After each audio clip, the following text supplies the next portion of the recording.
Hey everybody, Hank here. Uh, just got this little AKAI GX 77. Got it a while back and got it restored, new belts and everything, fully cleaned and serviced. And I've been using it a little bit. It's actually a very good sounding deck. You don't see these too often come up. And I found this one in a Salvation Army of all places. Very cheap, in mint condition, and it has the original optional dust cover that goes over the front of it. You can see that's also in very good condition.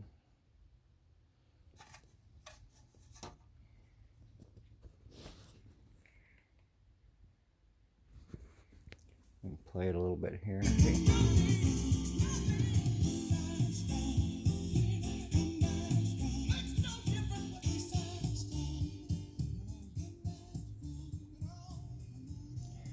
It's actually recording right now, but you're hearing the actual tape. As soon as the music comes on again.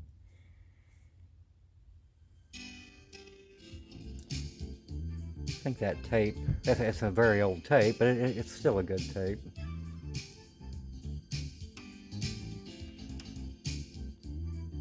That's the tape there.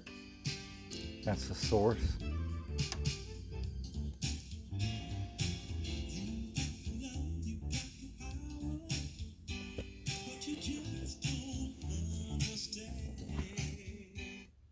So, just thought I'd show that. If you notice, I'm having a hard time talking. I had my teeth pulled out on October 19th, and I'm still having trouble pronouncing certain words, so it's kind of irritating, but it's just something I have to live with for the time being. I can't get my dentures until sometime in January. And I can't wait for that. So anyway, just giving y'all a look at this deck. I was really shocked to find it where I did, and for the price that I got it, I mean, 30 bucks is one heck of a steal for this deck. And the Salvation Army had a tag on it that said movie projector, $30. And you know, as soon as I walked in, I saw it. I knew what it was. I knew what model it was, even though I'd never seen one in person. You know, I've seen plenty of them online and whatnot. And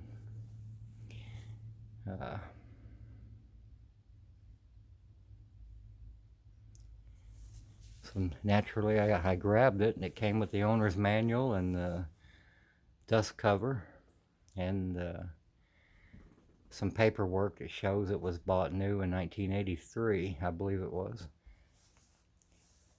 And I'm keeping this one. I still have the RT909, of course, for the larger reels, and I'm using this one for the smaller reels.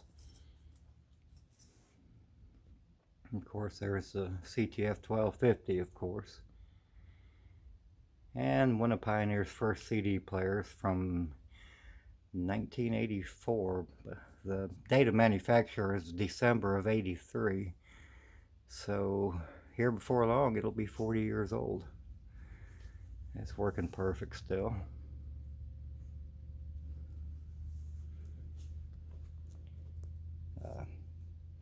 Somebody who watches my videos and is also on one of my Facebook pages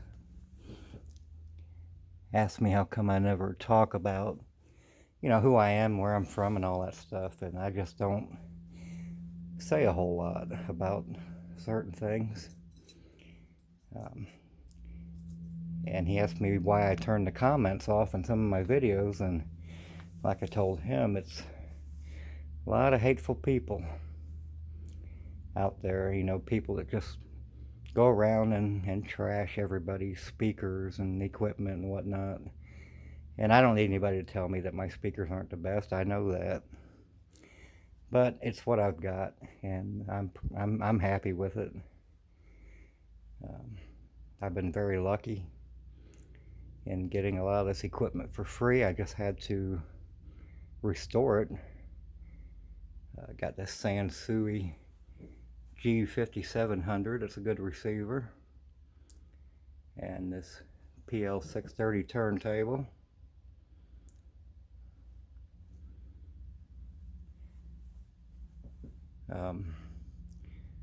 I haven't really thought much about speakers or anything else. Now most people don't know this. My youngest son was killed in a motorcycle wreck on December 4th of 2020, and we're coming up on 3 years here in just another month or so. And my health hasn't been good for the last 13 years. I had a big stroke in 2010 and a smaller stroke in 2013. I haven't had one since. So I'm pretty much not able to do 80% of the things that I used to do. And reading comments, about how my speakers are crap or my equipment is crap, I just ain't got time for that. I don't really care what anyone thinks. They act like they're in the room listening to my speakers or something. And I mean, some of them got downright hateful, and that's why I shut the comment section off. So now I just kind of review the comments, and if they're hateful, I delete them. But it seems like people are just so hateful nowadays. And here's a picture of my youngest son. He was 22 when he died. He would have been 25 this year. And that's the motorcycle that he wrecked on back on December 4th, 2020.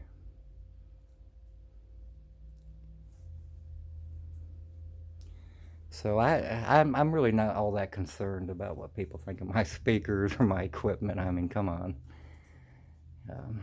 As long as we all enjoy the music and have fun with it, I don't see why I have to have a pair of $10,000 speakers to make an audiophile happy, If I come across a better set of speakers than these Kenwoods, I will most likely get them.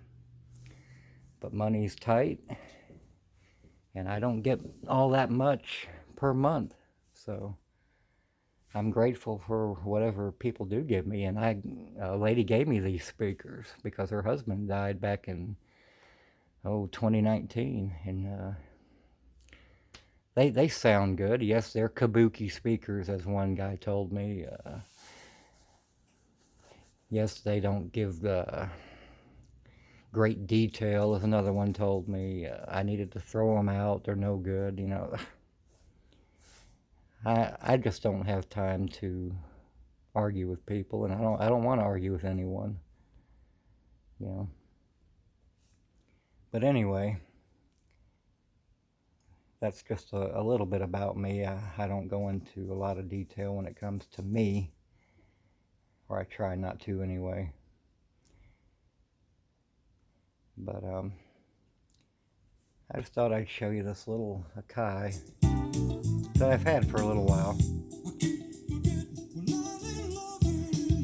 And I don't think these speakers sound that terrible to me, but I'm sure to someone who's got, $10,000 speakers, then yeah, sure, you can't compare them. But it's all I've got, and I'm happy. These are Kenwood KL888X. And it takes quite a bit to drive them. And this Sansui, I believe, is 80 watts per channel. I have a Sony receiver that's 125 per channel, and these speakers actually sound a little better on that receiver. But anyway, happy Halloween to everyone, and hope y'all are doing well. I know I don't have many subscribers. And if you get a chance, check out Top Dog's Listening Room and Big Matt and Kid Howard and Jordan Pear, Love Radios, and Radio TV Phono Nut and Shango 066. If you like vintage audio repair and even vintage TV repair, some of those guys do that as well. So just have fun with your music and whatever you use to listen to it on. We'll see you in the next one.